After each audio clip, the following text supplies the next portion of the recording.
Francisco Olveira segue dirixindo a banda de música de Camaño aos seus 92 anos.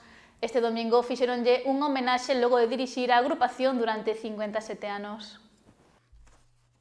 Un día máis, Francisco Olveira enfundouse a súa roupa habitual para dirixir a banda de música de Camaño. Batutanman, onte a súa formación acompañou a San Mauro en Santiago de Lampón.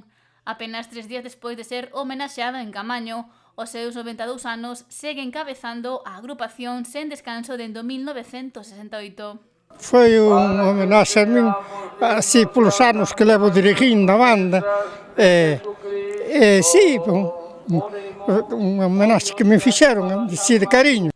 Ao longo destes anos, Olveira dirixiu a moitos músicos. Así aprenderon todos casi comigo, todos que casi que tocan hoxe. O seu pai fundou a banda. No ano 1912, sí. Un irmán máis vello meu, sí, hasta o ano 1968 que acullín eu, que ele, por enfermedade deixou. E afirma que para el dirixir a banda de música de Camaño é Un orgullo, sí.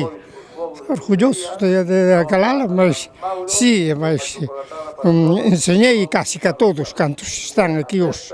Olveira leva dende 1968 dirixindo a banda e aos seus 92 anos aínda ten folgos para rato. Cando non podo, ou así. O día que non podo, pois retirareime. Pero mentres que poda andar, vou. Don Marcelino, cura que oficiou onte a misa de San Mauro, destacou a traxectoria e a implicación de Olveira na banda de música de Camaño. O pasado domingo tributouselle unha homenaxe ao señor Francisco na Casa de Cultura de Camaño. E isto ten moita importancia, porque eu son dos que digo que os homenaxes teñen que ser en vida ás persoas. Os que se lle fan a título póstumo, para min non teñen valor ningún. Ao señor Francisco fíxoselle unha homenaxe en vida, que é como ten que ser. E o señor Francisco é un patrimonio, en primeiro lugar, da parroquia de Santa Mariña de Xuño, de onde ele é, donde é sacristán. O señor Francisco é un patrimonio do Concello de Porto do Son. Quen definiu de elegante a forma que ten Olveira de dirixir a banda. Boa persona, bo amigo, é un director, para min, dos máis elegantes que hai. Porque é un director que dirige coas mans, dirige cos brazos, dirige cos sombreiros e hasta dirige cos papos.